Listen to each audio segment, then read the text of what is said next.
안녕하세요. 맘스외과 성형외과 유방외과 전문의 배진혜, 성형외과 전문의 신승환 원장입니다. 원장님, 세상이 진짜 하루가 다르게 변하고 있잖아요. 축소수술 분야도 예외는 아닌 것 같은데요. 수술을 받으시는 분들이 늘어남에 따라 과거 크기에만 집착했던 추세에서 벗어나 최근에는 모양과 흉터에 대한 기대치가 높아지게 되었고 미적인 결과에 대한 요구도 증가한 것 같아요. 초기의 유방 축소 수술은 미적인 관점에서 접근하기보다는 단지 큰 가슴에 대한 수술적인 치료라는 개념이 강했기 때문에 수술의 모양이나 흉터에 관해서는 의사나 환자 모두 그다지 큰 신경을 쓰지 않았던 게 사실입니다. 특히 의사 입장에서는 축소 수술이 상대적으로 시간이 많이 걸리는 힘든 수술이었던 만큼 환자의 미적 욕구까지 충족시켜주기보다는 어떻게 하면 좀 더 안전하고 빠르게 일관된 수술 결과를 얻을 수 있는지에 집중할 수밖에 없었죠. 이러한 면에서 가장 부합되는 수술 방법이 바로 오자절개법이었습니다. 저희 둘이 협진을 해도 2시간 반 정도 걸리는 수술이잖아요. 큰 가슴을 혼자서 제대로 수술하려면 5시간은 걸리죠? 대학병원에 있었을 때는 7, 8시간, 좀 오래 걸리는 경우는 10시간도 걸렸으니까요. 의사로서는 시간과 노력이 굉장히 많이 필요한 수술이라고 할 수 있죠. 역사 얘기를 좀 더 하자면 이후 1980년대 들어서 의학 분야에서는 최소 침수 수술이 유행처럼 널리 보급되기 시작했습니다. 흉터를 가능한 최소로 남기는 수술이 각 분야에서 앞다투어 주목을 받기 시작하였고 당연히 축소수술 분야에서도 큰 변화가 나타나기 시작했습니다. 또 점차 축소수술이 누구나 흔히 받는 대중적인 수술로 자리 잡기 시작하면서 모양과 흉터에 대한 환자들의 기대치도 점점 높아지게 되고 미적인 수술 결과에 대한 요구도 증가했죠.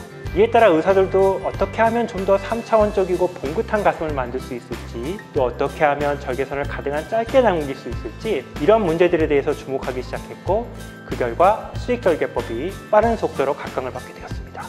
수직절개법은 봉긋한 가슴 모양을 만들고 흉터가 적다는 장점이 있는데요. 좀 아쉬운 점도 있더라고요.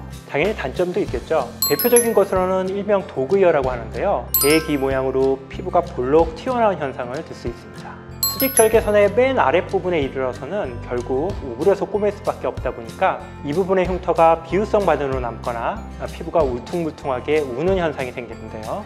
크기가 커서 많이 처지면 피부 탄력이 없어지니까 모든 가슴을 수직절개로만 했을 때는 나중에 오그린 부분들이 처짐으로 변해서 처짐도 생기고 덜 줄여 보이는 그런 고민이 있었어요.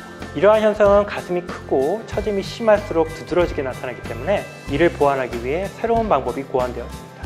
이것이 바로 제2자 절개법인데요.